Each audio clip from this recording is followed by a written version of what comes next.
ಕಾವಲಿನ ಪೊಲೀಸನವರು ಅಡ್ಡಗಟ್ಟಿ ಬೇಟೆ ರೀತಿಯಲ್ಲಿ ಸ್ವಾಮೀಜಿಯವರನ್ನ ಹಿಡಿದು ಬಂಧಿಸಿ ಎಳ್ಕೊಂಡು ಹೋಗಿದ್ದಾರೆ. ಮತ್ತೆ ನಮ್ಮನ್ನು ಕೂಡ ಎಳ್ಕೊಂಡು ಹೋಗಿದ್ದಾರೆ. ಕರ್ನಾಟಕ ದಲಿತ ಸಂಘರ್ಷ ಸಮಿತಿ ಮತ್ತು ರಿಪಬ್ಲಿಕನ್ ಪಾರ್ಟಿ ಆಫ್ ಇಂಡಿಯಾ ತೀವ್ರವಾಗಿ ಖಂಡನೆ ಮಾಡ್ತಾ ಇದೆ. ನೋವು, ಆಘಾತ, ಹಿಂಸೆ, ಅತ್ಯಂತ ಆಕ್ರೋಶ ಬರ್ತಾ ಇದೆ.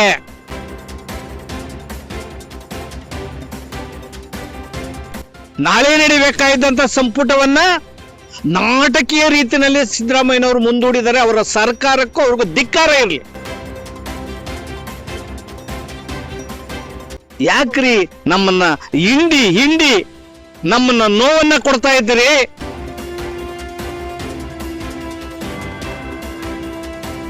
ಹೋರಾಟಗಾರರನ್ನ ಬೀದಿಗೆ ನಿಲ್ಲಿಸಿದ್ದೀರಿ. ಒಳ ಮೀಸಲಾತಿ ಇಲ್ಲದೆ 56,432 ಹುದ್ದೆ ತುಂಬುವುದಕ್ಕೆ ಸುತ್ತೋಲೆಯನ್ನು ಹೊರಡಿಸಿರುವಂತಹ ರಾಜ್ಯ ಸರ್ಕಾರದ ನೀತಿಯನ್ನ ತೀವ್ರವಾಗಿ ಖಂಡನೆ ಮಾಡಿ ಹರಿಹರದಿಂದ ಪ್ರೊಫೆಸರ್ ಬಿ ಕೃಷ್ಣಪ್ಪರವರ ಸ್ಮಾರಕದಿಂದ ಬೆಂಗಳೂರಿನವರೆಗೆ ಕಾಲ್ನಡಿಗೆ ಜಾಥವನ್ನ ಕೈಗೊಂಡಂತಹ ಹಿರಿಯೂರು ಆದಿಜಾಂಬುವ ಮೂಲಮಠದ ಷಡಕ್ಷರಿ ಮುನಿ ಸ್ವಾಮೀಜಿಯವರನ್ನ ಇವತ್ತು ನೆಲಮಂಗಲದ ಅರಿಶಿನಗುಂಟೆ ಹತ್ತಿರ ನೂರಾರು ಜನ ಪೊಲೀಸ್ನವರು, ಸರ್ಪಗಾವಲಿನ ಪೊಲೀಸನವರು ಅಡ್ಡಗಟ್ಟಿ ಬೇಟೆ ರೀತಿಯಲ್ಲಿ ಸ್ವಾಮೀಜಿಯವರನ್ನ ಹಿಡಿದು ಎಳೆದಾಡಿ ಬಂಧನ ಮಾಡಿ ಬಂಧಿಸಿ ಎಳ್ಕೊಂಡು ಹೋಗಿದ್ದಾರೆ. ಮತ್ತೆ ನಮ್ಮನ್ನು ಕೂಡ ಎಳ್ಕೊಂಡು ಹೋಗಿದ್ದಾರೆ. ಈ ರೀತಿಯ ಪೊಲೀಸರ ಕ್ರೌರ್ಯ ಮತ್ತು ಸರ್ಕಾರದ ದೌರ್ಜನ್ಯ ದಾಳಿಯ ನೀತಿಯನ್ನ ಕರ್ನಾಟಕ ದಲಿತ ಸಂಘರ್ಷ ಸಮಿತಿ ಮತ್ತು ರಿಪಬ್ಲಿಕನ್ ಪಾರ್ಟಿ ಆಫ್ ಇಂಡಿಯಾ ತೀವ್ರವಾಗಿ ಖಂಡನೆ ಮಾಡ್ತಾ ಇದೆ. ಒಬ್ಬ ಮಾದಿಗ ಸಮಾಜದ ಒಬ್ಬ ಸ್ವಾಮೀಜಿಯನ್ನ, ಹಿರಿಯ ಸ್ವಾಮೀಜಿಯನ್ನ ಈ ರೀತಿ ಅತ್ಯಂತ ಅಪಮಾನಕರವಾಗಿ ಬಂಧನ ಮಾಡಿ ಅವ್ರಿಗೆ ಹುಷಾರಿಲ್ಲದಿದ್ರು ಕೂಡ ಅವ್ರನ್ನ ಎಳೆದಾಡಿ ಬಂಧನ ಮಾಡಿರುವಂಥದ್ದು ಇದೆಯಲ್ಲ, ಇದು ನಮ್ಗೆ ನೋವು, ಆಘಾತ, ಹಿಂಸೆ, ಅತ್ಯಂತ ಆಕ್ರೋಶ ಬರ್ತಾ ಇದೆ. ಇದರ ಹಿಂದೆ ಅತ್ಯಂತ ಷಡ್ಯಂತ್ರ ಮತ್ತು ಸಂಚು ಇದೆ. ಏನು 50ಕ್ಕೂ ಹೆಚ್ಚು ಮಾದಿಗ ಮತ್ತು ಮಾದಿಗ ಸಂಬಂಧಿತ ಸಂಘಟನೆಗಳು ಒಕ್ಕೂಟವನ್ನು ರಚಿಸಿಕೊಂಡು ನಿನ್ನೆ 31 ಜಿಲ್ಲೆಯಲ್ಲೂ ಕೂಡ ನಾವು ಪ್ರತಿಭಟನೆಯನ್ನ ಮಾಡಿದ್ದೇವೆ. ಈ ಪ್ರತಿಭಟನೆಯಲ್ಲಿ ಮಾದಿಗ ಸಂಬಂಧಿತ ಅನೇಕ ಸಂಘಟನೆಗಳು ಪಾಲ್ಗೊಂಡಂತ ಎಲ್ಲ ನನ್ನ ಹೋರಾಟಗಾರರಲ್ಲಿ ನಾನು ಹೃದಯಪೂರ್ವಕವಾಗಿ ನಾನು ಅವ್ರಿಗೆ ಅಭಿನಂದನೆಗಳನ್ನ ಸಲ್ಲಿಸ್ತಾ ಇದ್ದೇನೆ. ಅತ್ಯಂತ ಮುಖ್ಯವಾಗಿ ಸ್ವಾಮೀಜಿಯನ್ನ ಬಂಧಿಸಿರುವಂತ ಹಿಂದಿನ ಸಂಚು ಈಗ ಬಯಲಾಗಿದೆ. ನಾನು ಈಗಾಗಲೇ 10-15 ದಿನಗಳಿಂದ ನಿರಂತರವಾಗಿ ನಾನು ಪತ್ರಿಕೆಗಳಲ್ಲಿ ಹೇಳಿದ್ದೇನೆ, ಪ್ರೆಸ್ ಕಾನ್ಫರೆನ್ಸ್ ಮಾಡಿದ್ದೇವೆ ಎಲ್ಲ ಸ್ನೇಹಿತರು, ಸಹೋದರರು. ಸಿದ್ದರಾಮಯ್ಯನವರು ಏನು 27ನೇ ತಾರೀಕು ಒಳ ಮೀಸಲಾತಿ ವಿಶೇಷ ಸಚಿವ ಸಂಪುಟ ಕರೆದಿದ್ದೀನಿ ಅಂತ ಹೇಳಿದ್ರಲ್ಲ, ಇದು ನಾಟಕ, ಷಡ್ಯಂತ್ರ, ಒಳಸಂಚು ಅಂತ ಹೇಳಿದ್ದೆ. ಅದೇ ರೀತಿಯಲ್ಲಿ ಇವತ್ತು ಮುಂದೂಡಿದ್ದಾರೆ. ನಾಳೆ ನಡೆಯಬೇಕಾದಂತ ಸಂಪುಟವನ್ನ ನಾಟಕೀಯ ರೀತಿಯಲ್ಲಿ ಸಿದ್ದರಾಮಯ್ಯನವರು ಮುಂದೂಡಿದರೆ ಅವರ ಸರ್ಕಾರಕ್ಕೂ ಅವ್ರಿಗೂ ಧಿಕ್ಕಾರ ಇರಲಿ. ಒಳ ಮೀಸಲಾತಿ ಕೊಡಕ್ಕಾಗಲ್ಲ ಅಂತ, ಯೋಗ್ಯತೆ ಇಲ್ಲ ಅಂತ ಹೇಳ್ಬಿಡಿ. ಯಾಕ್ರಿ ನಮ್ಮನ್ನ ಹಿಂಡಿ ನಮ್ಮನ್ನ ನೋವನ್ನ ಕೊಡ್ತಾ ಇದ್ದೀರಿ? ಹೋರಾಟಗಾರರನ್ನ ಬೀದಿಗೆ ನಿಲ್ಲಿಸಿದ್ದೀರಿ.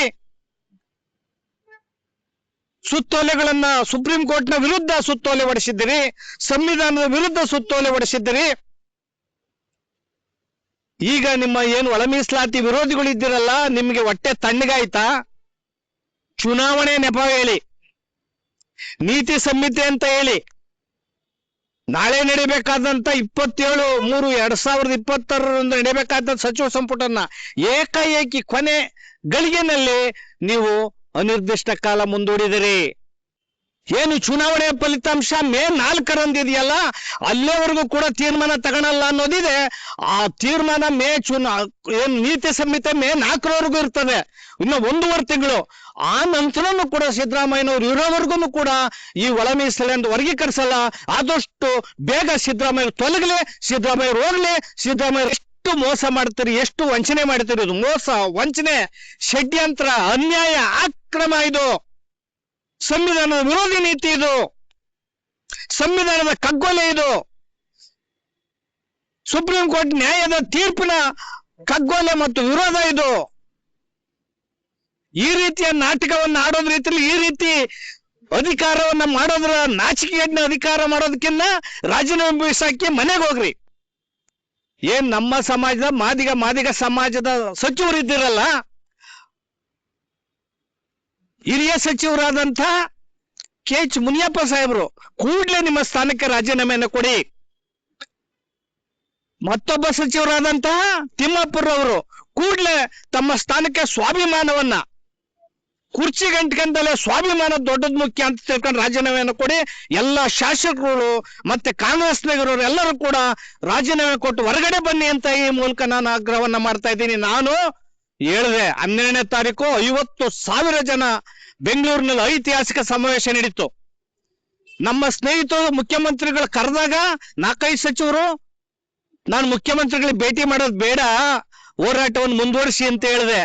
ಆದ್ರೆ ಮುನಿಯಪ್ಪನವರು ಅಲ್ಕಿಸ್ರು ಅಂತ ಹೇಳಕ್ಕೋಸ್ಕರ ನೀವು ಹೇಳಿಕೆಗಳನ್ನು ಕೊಟ್ಬಿಟ್ರಿ. ಮುಖ್ಯಮಂತ್ರಿಗಳ ಮೇಲೆ ಭಾರಿ ನಂಬಿಕೆ ಇದೆ ನಮ್ಗೆ ಅಂತ. 8 ಸಾರಿ ವಂಚನೆ ಮಾಡಿದಾರ್ರಿ ಮುಖ್ಯಮಂತ್ರಿಗಳು. ನಿಮ್ಮಿಂದ ಏನು ಸಹಾಯ ಬೇಕಾಗಿಲ್ಲ ರೇ ಸಿದ್ದರಾಮಯ್ಯನವರೇ. ನಾನು ನನ್ನ ಸ್ನೇಹಿತರಿಗೆ ಹೇಳ್ತೀನಿ, ಅವರಿಂದ ಏನು ಬೇಡಬೇಡಿ, ಅವರಿಂದ ಏನು ನಮ್ಗೆ ಅವಶ್ಯಕತೆ ಇಲ್ಲ. ಈ ಸಮಾಜ ಏನು 35 ವರ್ಷಗಳಿಂದ ಹೋರಾಟ ಮಾಡ್ತಾ ಇದೆ, ಈ ಸಮಾಜಕ್ಕೆ ನ್ಯಾಯ ಕೊಡಿ. ನಾವು ಪರಿಶಿಷ್ಟ ಜಾತಿಯಲ್ಲಿ ಇರ್ತಕ್ಕಂಥ 101 ಜಾತಿ ಕೂಡ ಅವರ ಜನಸಂಖ್ಯೆಗೆ ಆಧರಿಸಿದಂತೆ ಅವ್ರ ಮೀಸಲಾತಿಯನ್ನು ಕೊಡಿ ಅಂತ ಕೇಳ್ತಾ ಇರೋದು. ಯಾವ ಸಮಾಜಕ್ಕೆ ಅನ್ಯಾಯ ಮಾಡಿ ಅಂತ ಕೇಳ್ತಾ ಇಲ್ಲ ನಾವು. ಅಲೆಮಾರಿ ಸಮಾಜದ ಬಾಯಿ ಮಣ್ಣು ಹಾಕಿರಿ. ಅವ್ರು 1% ಮೀಸಲಾತಿಯನ್ನ ಆಯೋಗ ತೀರ್ಮಾನ ಮಾಡಿತ್ತು. ನಾಗಮೋಹನ್ ದಾಸ್ ಆಯೋಗ ಅವರನ್ನ ಮೊದಲನೇ ಗ್ರೂಪಿನಲ್ಲೇ ಇಟ್ಟಿದ್ರು. ಅವ್ರ ಮಾಳಿಗೂ ಮಣ್ಣು ಹಾಕಿದ್ರಿ. ಮತ್ತೆ ಮಾದಿಗ ಸಂಬಂಧಿತರವ್ರಿಗೆ 6%, ವಲಯ ಸಂಬಂಧಿತವ್ರಿಗೆ 6% ಮೀಸಲಾತಿಯನ್ನ ಕೊಟ್ಟಿದ್ರು. ಆದ್ರೆ ಯಾವ್ರಿಗೂ ಅನ್ಯಾಯ ಮಾಡಿ ಅಂತ ನಾವ್ ಹೇಳ್ತಲ್ಲ, ಬೋವಿ ಕೊರ್ಚ ಅವ್ರಿಗೂ ಕೊಡಿ, ಅವ್ರ ಜನಸಂಖ್ಯೆ ಆಧರಿಸಿದಂತೆ. ವಲಯ ಸಂಬಂಧಿತ ಅವ್ರ ಜನಸಂಖ್ಯೆ ಕೊಡಿ, ಮಾದಿಗ ಸಂಬಂಧಿತ ಸಮಾಜಕ್ಕೆ ಇವ್ರ ಜನಸಂಖ್ಯೆ ಕೊಡಿ ಅಂತ ಹೋರಾಟ ನಡೀತಾ ಇದೇವೇನಾ?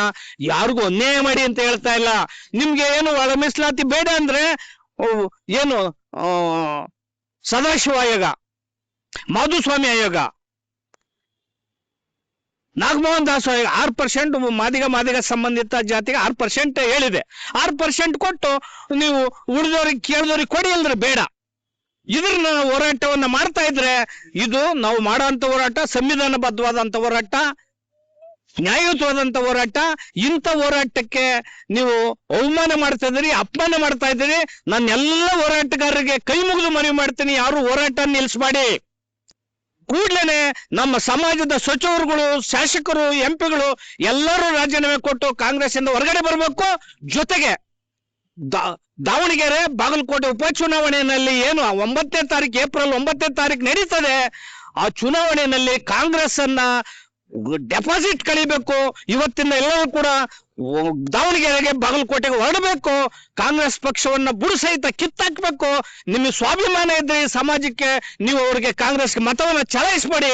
ನಿಮಗೆ ಸ್ವಾಭಿಮಾನ ಇದ್ರೆ ಅಧಿಕಾರದಲ್ಲಿ ಕ್ಷಣನೂ ಕೂಡ ಮುಂದುವರಿಬೇಡಿ. ನಮ್ಮ ಸಚಿವರು ಕುರ್ಚಿಗೆ ಅಂಟಿಕೆ ಮಾಡಿ ಅಂತ ಹೇಳೋದ್ರ ಮೂಲಕ ಹೋರಾಟಕ್ಕೆ ಸಿದ್ಧರಾಗಿರಿ, ಭದ್ರಾಗಿರಿ. ನಾವು ಕೂಡ ಎಂತಹ ತ್ಯಾಗ ಬಲಿದಾನಕ್ಕೂ ಸಿದ್ಧರಾಗಿದ್ದೇವೆ. ಈ ಸಮಾಜಕ್ಕೆ ನ್ಯಾಯ ಕೊಡಿಸ್ತೇವೆ. ಈ ಒಳ ಮೀಸಲನ್ನು ತಾಂತೇವೆ ಅನ್ನೋ ಮಾತನ್ನ ಚಾಲೆಂಜ್ ಆಗಿ ಸಿದ್ದರಾಮಯ್ಯನವ್ರಿಗೆ ಅವ್ರ ಸರ್ಕಾರಕ್ಕೆ ಹೇಳ್ತೀವಿ. ನಾಚಿಕಾಬೇಕು ನಿಮ್ ಸರ್ಕಾರಕ್ಕೆ. ಅನ್ಯಾಯಕಾರ ಸಮಾಜ, ಮೋಸಗಾರ ಸಮಾಜ, ಸಿದ್ದರಾಮಯ್ಯ ಮೋಸಗಾರರು, ವಂಚಕರು, ದರೋಡೆಕೋರರು, ನೀಚರು. ನೀವು ಸಚಿವ ಸಂಪುಟ ಅಲಿಬಾಬಾ 40 ಜನರ ಕಳ್ಳರ ಗುಂಪು ಅನ್ನೋ ಮಾತನ್ನ ಈ ಸಂದರ್ಭದಲ್ಲಿ ಸಿದ್ದರಾಮಯ್ಯನವರ ಸರ್ಕಾರದ ಒಂದು ಸಚಿವ ಸಂಪುಟ ಇದೆಯಲ್ಲ, ಅದು ಅಲಿಬಾಬಾ ಮಹಾಕಳ್ಳ 40 ಜನರ ಗುಂಪು ಅನ್ನೋ ಮಾತನ್ನ ಈ ಸಂದರ್ಭದಾಗ ಹೇಳ್ತೇವೆ. ಈ ಸಮಾಜದ ಹೊಟ್ಟೆಯನ್ನು ಉಳಿಸಿದರೆ, ಈ ಸಮಾಜಕ್ಕೆ ಮೋಸವನ್ನ ಮಾಡಿದರೆ ನೀವೆಂದೂ ಕೂಡ ಕಾಂಗ್ರೆಸ್ನವ್ರು ಉದ್ಧಾರ ಆಗಲ್ಲ. ಮತ್ತೆ ಈ ಒಂದು ಐತಿಹಾಸಿಕ ಮೋಸ ನಾವು ಕ್ಷಮಿಸಲ್ಲ ಅನ್ನೋ ಮಾತನ್ನ ಈ ಸಂದರ್ಭದಲ್ಲಿ ಹೇಳಿ, ಸ್ವಾಮೀಜಿರವರನ್ನ ನೀವು ಏನಷ್ಟು ಅಪಮಾನ ಮಾಡಿದ್ದಾರಲ್ಲ, ಈ ಅಪಮಾನಕ್ಕೆ ನಾವು ಸರಿಯಾದಂತ ಸೇಡನ್ನ ತೀರಿಸ್ಕೊಂತೇವೆ ಅನ್ನೋ ಮಾತನ್ನ ಈ ಸಂದರ್ಭದಲ್ಲಿ ಹೇಳ್ತೇನೆ. ನಾವು 50 ವರ್ಷಗಳ ಹೋರಾಟ ಮಾಡಿದ್ದೇವೆ, ಅದನ್ನು ಚಾಲೆಂಜ್ ತಗೊಂತೇವೆ. ಈ ರೀತಿ ಮೋಸ ಅನ್ಯಾಯವನ್ನು ಮಾಡೋರು ಯಾರ್ಯಾರು ನ್ಯಾಯ ವಿರುದ್ಧ ಹೋಗ್ತಾರೆ, ನ್ಯಾಯದ ವಿರುದ್ಧ, ಸಂವಿಧಾನದ ವಿರುದ್ಧ ಯಾರು ಹೋಗ್ತೀರಿ, ನಿಮ್ಗೆ ಶ್ರೇಯಸ್ಸಿಲ್ಲ ಅನ್ನೋ ಮಾತನ್ನ ಈ ಸಂದರ್ಭದಲ್ಲಿ ಹೇಳಕ್ ಇಚ್ಛೆ ಪಡ್ತೀನಿ.